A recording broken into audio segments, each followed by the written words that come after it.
Here's what I think the components of a good sales narrative are. You got to define the problem. Then you got to be honest with the customer and say, look, there's different approaches to solving this problem, and there's pluses and minuses to the different approaches, depending on what kind of customer you are. But a good sales narrative says, look, for customers like you, there's a gap. And a perfect solution for customers like you looks like this.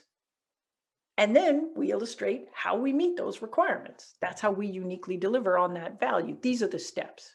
Now, if you put it out in a like framework, the vast majority of the time, we're essentially giving the customer a way to think about the market. Here's all your choices. Here's when you choose what. Here's what the gap are, and here's why you should choose us. Most of it is about market insight. Little sliver of it's about our value, not features, value. Now, how do we actually do this? Each step on this sales narrative conveniently maps to a component of your positioning.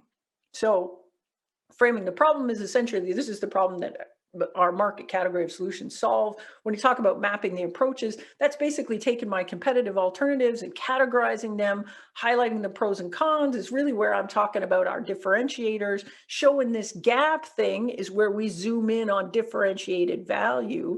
Defining the perfect solution is like, hey, for our best fit customers, what do they need? And the last bit, demonstrating how we deliver the value is basically, here's our value proposition. Here are our features that enable us to deliver that value. Let me give you an example of how this works. So here's my case study. So I'm picking a startup that I worked with once. They're called Level Jump Solutions, and I love them. But they're very typical of the kind of company I work with.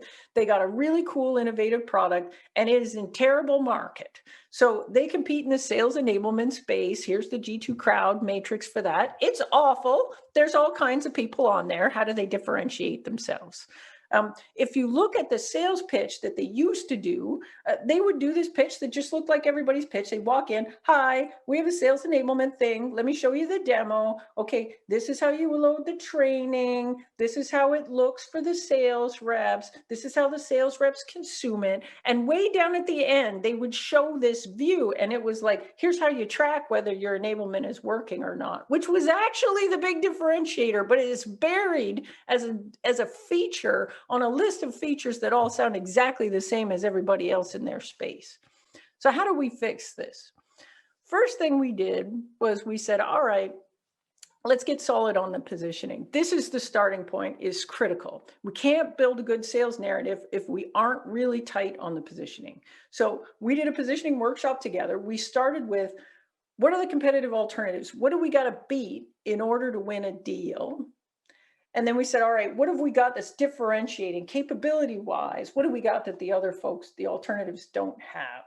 And then how does that map to value for customers? And then, hey, what kind of customers care a lot about that value? These are my best fit customers. And the last bit is, all right, therefore, what's the market we intend to win? What is the market that makes this value obvious to these people? We did this using a structure. I'm a positioning consultant. I have a methodology I like to use for this. I wrote a book about it. If you want to go deep on positioning stuff, you're welcome to go do that. But suffice to say, we got the positioning really solid first before we tried to tackle this whole how do we build the sales narrative thing. Then we mapped it to the sales narrative structure. So we started with, what's the problem, and the market category that we settled on was outcomes-based sales enablement. What are the different approaches? Well, all their competitors fall into one of two buckets, either a CMS or an LMS. Highlight the pros and cons. Well, these things each are good at certain things, but they don't let you track the impact. Where's the gap? I can't prove the impact of sales enablement on actual sales numbers. Then we define the perfect solution. These folks are really focused on fast-growing companies that need to understand how their training impacts sales.